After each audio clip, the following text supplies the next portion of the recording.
Welcome to the Industry Angel Podcast. We hear from the best business minds across the globe, entrepreneurs, social influencers, marketing mavens, and sales rock stars. We've got them all. Here comes your weekly dose of inspiration with your host, Ian Farah. Welcome to episode 215 of the Industry Angel. Now, recently, I hosted an event with the University of Sunderland. We live streamed with some of their wonderful creatives, and I asked a friend of the show, Alfie Joey, to join us afterwards and be available for questions, talk about his art journey, share his wisdom, and of course, in true Alfie style, what we got was a mixture of stories, impressions, his wisdom, of course, and I had to bring it to you. It's a great one. You're going to love this. Hey, but Alfie, you've obviously finished the breakfast show, right? We're not like live, are we? No, we've just finished. 10 o'clock. Good man. I want to talk about Alfart. Yeah. Okay, we've just been talking about social media there. We've been talking about, promoting ourselves, promoting our art. And, I love to watch you go live. I was just saying to the team there, it's really therapeutic actually to watch, and there's music in the background and just see you sketching away and painting. It's really lovely to watch. Oh, fun. I say actually as if it's course it isn't, but it is. It's just like one of those things you just think, I would never think of watching Alfie paint. Tell me a little bit about your journey through social then, because I think it's had quite the impact. Yeah, absolutely. I mean, when I first came to the station, just to promote the radio show and to get people involved in the show and to get comments as well as texts and calls, I used to put stuff on MySpace and get stuff there way back when it was a thing. And people used to say, why are you doing that? I said, because it gives me a standing start. When I go on air, I'm not waiting for texts and calls to come in. I've already got a response. So I used to go on with a bag of information that I'd already got. I'd chuck a question out, what's your favourite this or that? And I'd already have 10 at the beginning of the show. So you're not waiting. There's no dead air. So I realised that worked 12 years ago. And then whatever I've done since then, whether it's live events, whether it's comedy, stand-up comedy, it's free. This is what I don't understand about people who don't use social media. It's free. So you can tell people about what you're doing on Twitter, on Instagram. It's endless. Instagram, LinkedIn. And I think it is a lot of experimentation, and there's a lot of, you might think of as wasted time, but I think you find what works for you eventually. And I know what really works for me, and I know what is really working. It never stays the same. It moves and it changes. And Facebook used to be really good for me. It's pretty much useless at the minute. I don't know why. I think it's to do with algorithms, but LinkedIn really works for me. Twitter works for me. And there's so many different ways of experimenting, but I've found, and a lot of luck and a lot of mistakes and happy accidents. And I've found just drawing pictures online was just as you say, people love, for some reason, watching people just do things in a relaxing, therapeutic way, and they'll leave comments. And I now like watching other people draw as well, and I'll leave them comments. Yeah, I think you've got to engage, you've got to invest a lot of time, but because it's free, I think it's worth it. You're not spending any money, so you've got to spend time and give them content, good content. obviously you're doing this at like 4 a.m. because you're a bit of an early bird. I'm not going to be up there watching you live at that time, mate. Yes, but you know what? Here's a story. You might not have heard him, but he's on a Netflix documentary. He was the greatest 400-meter hurdler of all time, Ed Moses, Olympic champion, went 10 years undefeated. I remember him winning gold at the 84 Olympics, one of my heroes. And I watched a documentary about him, and I drew a picture of him and tagged him in. And I drew a little meme of something he said that I found really inspirational. So a documentary on Netflix called Winning, and it's got Martina Navratilova and it's got Ed Moses and a couple of gymnasts and stuff. So I was really inspired by this, drew a little picture of Ed Moses, put it up there online. And I do draw a picture before I come to work. So I draw at 4 o'clock in the morning. And while you're drawing, if you're doing it on Facebook or Instagram, I was on Instagram, I can see who's coming in to watch. And I looked and I saw Ed Moses watching the show at 4:00 in the morning. Now, I love you, Ian. Now, you you might not watch me at 4:00 in the morning, but I'll tell you what, Ed Moses watching me at 4:00 in the morning, I was buzzing for a week. Wow. There was my consorted for the radio show that morning. So I asked my co-presenter at the time, you will not believe who was watching me. Now, I knew she wouldn't know who Ed Moses was, but that became part of the content, that became part of the fun. But I made a thing of it on the radio. I said, please tell me, when I exposed who it was, that Ed Moses was watching me. And she was going, I don't know who it is. I was going, please tell me if you've heard of Ed Moses. And then we got a load of texts, load of calls, and it was a lot of fun. But you never know. You never know. A pal of mine the other day said, if you draw, and I'll try this, if you draw the Rock with he's got some kind of drink that he sells or he makes. If you draw a good cartoon of the Rock, he'll tweet it, and that might get you a load more followers. He might share it on Instagram. He's done it before. So why not? Why not? And these are just tiny little things that you think, well, that's not going to work for me, but it might. So why not? Mm. And do you send them to them, Alfie? I sent a picture. I knew. Like this, mate. By the way, I did that while we were chatting for half an hour. And our first I know. great fun. But I knew Jeremy Vine, who was a great Radio 2 presenter. I knew he was coming to Durham Cathedral to do a talk. And so I thought, I know what, I'll draw him a picture, because a friend of mine was going to interview him at the cathedral. So I thought, I'll give him a picture. And then you get him to hold it. And he's doing the social media for you. It's Jeremy Vine. And then you put that on Twitter. I knew I was going to interview Midgewer. Now, I love Midgewer, Ultravox, Band-Aid. So I thought, I'll draw him. And it's a bit weird going up to someone's. I've drawn a picture of you. You feel like a 5-year-old. But he stood beside me. He stood beside me with a picture.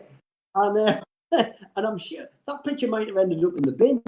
But it didn't matter, because I had a picture of me with my hero, Midgewer, with a picture that I'd drawn for him. I'll go into one more. I did a charity do with Kevin Keegan, ex-Newcastle manager, England manager. So I was hosting the event. Kevin Keegan was guest speaker, and there was a charity auction, and they said to me, can you bring a picture along? So I thought, I'll draw Kevin Keegan. So I drew Kevin Keegan, and Kevin Keegan whispered in my ear during the dinner. He said, would you do me a favour? Would you bid for the picture? I'd like to buy it myself, but I don't want anyone to know I bought the picture. And I went, no problem. So how good is that? And so it was brilliant. But I had a picture of me with Kevin Keegan in the picture he secretly bought in the auction. So Did you get it? He got it. Yeah, he bought it. Brilliant stuff. But it's just thinking ahead, giving it a little bit of thought. And I'm not a natural networker. I'm not very, you might be surprised at this, I'm quite a shy person. I work in the radio. I keep myself to myself and my family. And I'm not a huge, I've got lots of friends who made it quite big in the world of stand-up comedy. And they were so driven. They were great at networking and brilliant at the Edinburgh Festival, walking around schmoozing. That's not me. So I have to think ahead and think, what could I do as an icebreaker? But I've suddenly found my art, and it's become my little icebreaker. It's interesting, Alfie, because you have so many things that you do. Like, obviously you do like pictures of people and caricatures and stuff. And then I've seen you painting and using different like acrylics and different paints and oils and this sort of stuff. And obviously you do landmarks as well. Tell us a little bit about the landmarks that you do. Well, it's a flaw and it's a mistake. And Bernie, as a musician, you've got to know what a Bernie song is or a Bernie sound is for you to be Bernie, and for other people to know who you are. If they turn the radio on or if they come to see you at a gig, they go, that's Bernie sound. And I haven't found my sound yet, or my thing as an artist, the closest I've come, I've got too many different styles. So I've got a wall at the gallery down the road in Newcastle. It was too many different things at first. So I had my cartoony style, and then I used to draw coal miners because that's my background. And I also draw landmarks, different places in the Northeast. And then a fellow of mine said, you've really got to dig in and niche the landmarks because that's what's going to sell. So we cleared everything else off, and it's literally in the gallery, just Northeast landmarks. And again, total accident. I drew a silhouette, a black ink silhouette of something, and then I just used ink. My mum knew I was drawing some pictures and gave me some ink that she was using for her craft stuff. And she said, would you use ink? And I said, yeah, I'll have a go. And I just used the ink, and it sort of blotted and spread on card. And I thought, I'll draw on card instead of paper. No plan, no rhyme or reason, and it just went bloop and just spread in a really original way. Someone said I'd like to buy it, and then I did a black ink silhouette of the Angel of the North, and then I did a black ink silhouette of someone else, and then before you know, people are going, if you did a black ink silhouette of York Minster, I'd buy that. So, all right. And then my pal gave me a label, gave me a title, and he said, you've got to call it Northern Skies. There's your umbrella. You can do anywhere in the north of England, and you just put your coloured skies over it. I've finished 2 this morning of Pension Monument and the Angel of the North with purples. I put one of them on my Instagram this morning, and that's become one of my styles. Now, next month, July, they've given me the front window of the gallery, and they said you can have the whole of the month, be artist of the month, so it's great. And I said, I could fill it with that sort of stuff. And they said, no, this is your chance, again, to show them all the different things you do, and you can put anything in there. So I'm gonna go back to being a right mess and a right mix of all my different. So I'm going to have lots of me caricatures. I'm going to have some of me silhouettes and some of me messy canvas paintings, and just have the many sides of Alf art, and just go back to just throwing the net wide and see what happens. Alfie, I love the Sycamore Gap one that you do. How does that start? Do you go there and do you take a photograph, or do you just look at it online somewhere? How does it begin? To be honest, I do like to have been to the place, and I will take photographs if I'm out. I've done tons of photographs. I live near the Angel of the North, and again, I probably get asked to do more Angel of the North and Sycamore Gaps than anywhere else. But the Sycamore Gap, it's almost cartoon-like the way I do it. So it's almost a cartoon of a photograph that looks like it could be a silhouette. But if you actually go there, it's not quite as symmetrical, and it's not quite as neat and as clean. So it is sort of my exaggeration, my interpretation of the actual place. And the great thing about Sycamore Gap is lots of people don't know where it is or what it is. They just like it as a neutral picture. So they'll just buy it. They'll not know it was used in it's next to Hadrian's Wall. It was used in Robin Hood. It was quite iconic in that scene with Kevin Costner and Morgan Freeman. But yeah, so it's just become one of me, like a pop record, one of my greatest hits. It was really interesting what you said there about, not finding or not understanding or knowing your particular genre or your niche and trying lots of different things. What is the favorite thing for you to do? What would you really lean into? What's your favorite? I think I love drawing kids' books. I've got a children's book out this week, but I haven't been able to promote it because there's been a really sad event at work, which I don't want to talk about. But so I can't promote it this week, but I'll do it next week. And I love drawing kids' books. So that's a book written by someone else, but they just asked me to draw the pictures. So I created this sheepdog character, and I've really enjoyed that. I drew a book 2 years ago called The Last Coal Miner, but I've only just finished the cover, and the cover's taken ages to do, the front and the back cover. Again, I've shared them on Instagram. So that I'll self-publish that. And then I want to do another series of books called Jackdaw Privet Investigator, and do books for kids. I think I really love drawing. I'm just trying to nail a style with caricatures, and I'm getting closer and closer to, oh, that's Alfie's caricature. That's what he does as his style. And that has taken a long time. I tell you what really helped. Again, happy accident. I was doing the radio on January the 1st, and it's always very quiet on January the 1st. Everyone's got a bad head. And so we just play music. And I was looking at Facebook, and there was a little Facebook challenge on a caricature page of a French politician, Christine Lagarde. And she's got a very interesting jowly face with lovely white hair, a tanned complexion.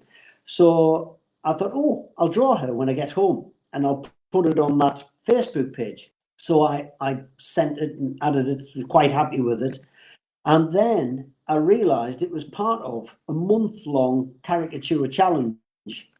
And I went, oh, this is like a game. So you have to do, it's like a New Year's resolution to do a caricature every day at their suggestion of the month of January.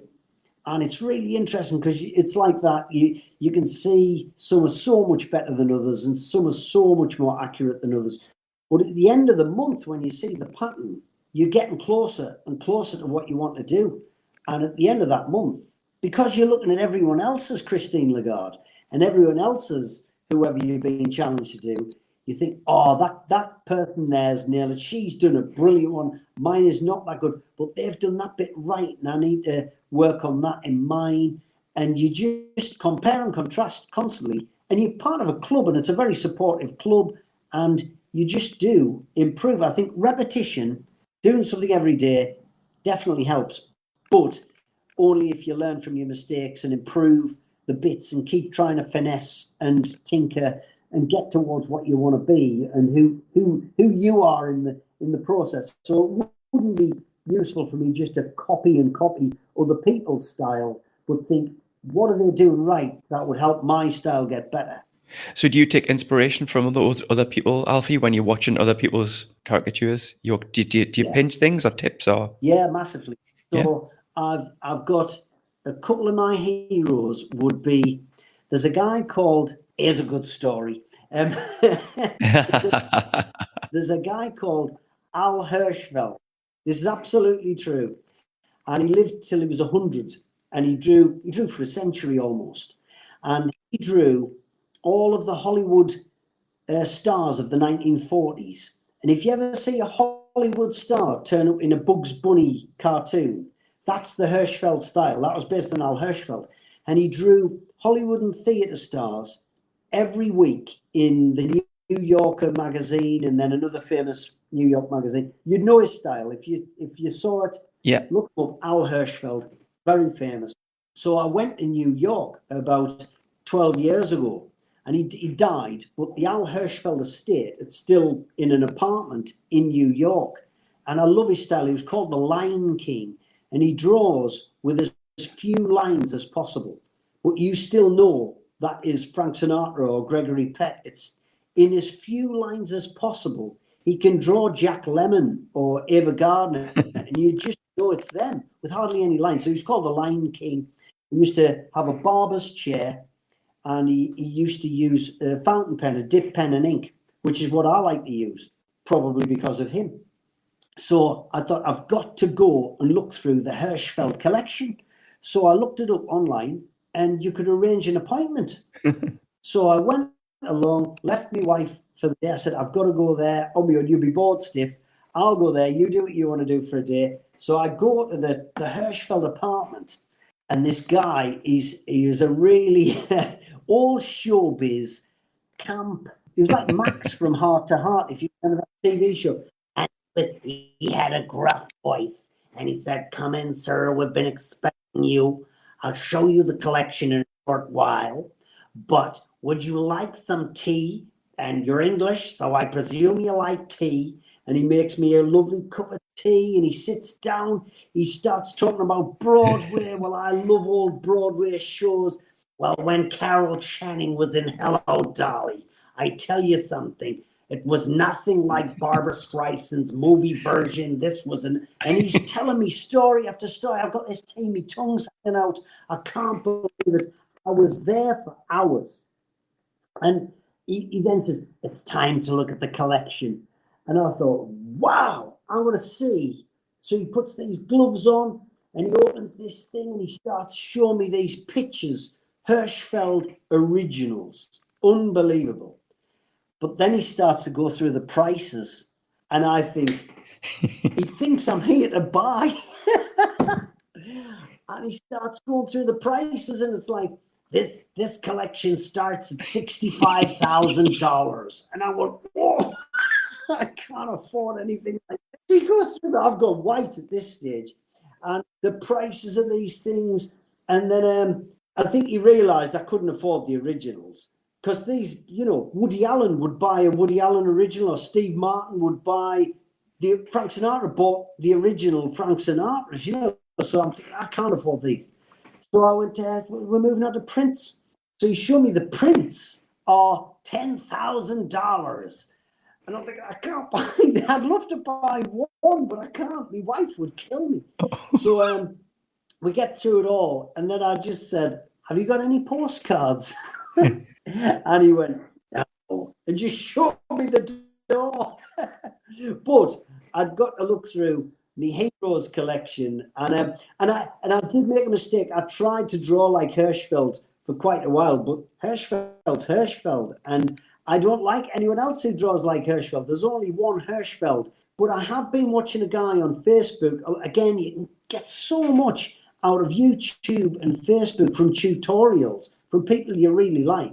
Some of the kind ones they share exactly how they do what they do, and they use their techniques. And there's a guy called Tom Richmond who has drawn for Mad magazine, which I loved as a kid. It's an American movie spoof magazine, and he is brilliant. But I've got to bear in mind, Tom Richmond drew people's caricatures in theme parks in America for 20 years before he drew for Mad magazine. So there's no way I can be as good as him. But he's very generous with his techniques, and everybody asks him, what kind of pen are you using there? What kind of nib is that on your ink? What kind of ink is that? And he tells you all these things. And I've fallen for the trap. And I'm sure whatever you might have thought, oh, such and such uses that guitar. I'm going to buy one of them and then I'll be just as good. And you've got to find what's right for you. So you can sort of adapt and copy and nick. And I think it was Oscar Wilde said, talent borrows, genius steals.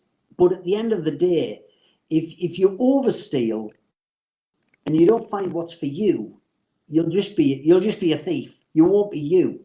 So I think it's about taking the little bits that make you you.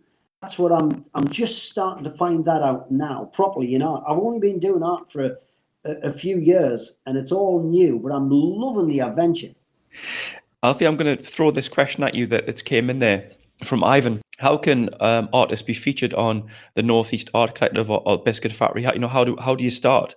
I think you pop in and chat to them. Go in and talk to them. Okay. And they're really friendly in the Northeast Art Collective. There's 150 artists in there, and it's quite a different. There's a little bit of overlap with the Biscuit Factory, but I think, to be honest, they take quite a bit of money. These places, they want a commission. That's part of the deal you make. So I think if you can sell on your own website or sell on your own Facebook or sell by commission, you'll make a lot more money. There's just a little bit of prestige about being in a gallery, and I just don't think it's where artists make all of their money unless you're one of the big sellers and you have a real concrete commercial style. There's a guy called Darren Mundy who does lots of he does endless round comic hillsides, and they're all over the place and they're very commercial. He's the number one seller in the Northeast Art Collective. But I think unless you like him, and he's very driven, he's very, very social media aware, and he's always doing his own postcards, and he's brilliant. He's in the Biscuit Factory as well.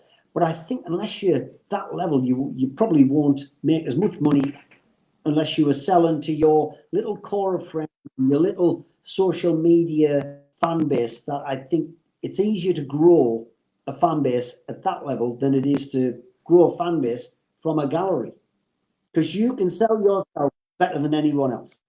Do you have your own website then, Alfie, that you use to sell your art through? Yes, it's called Alf Art, and in a panic move, I got it up and running just the end of last year, because I was out of contract at the radio station, and I didn't know you never know whether they're going to renew you, and all my comedy, me stand up, it all stopped because of COVID. All my live events, I do lots of award hosting and lots of comparing and lots of public speaking, all went overnight. So all I had was the radio. So I went into absolute hyper mode trying to get a website built and made.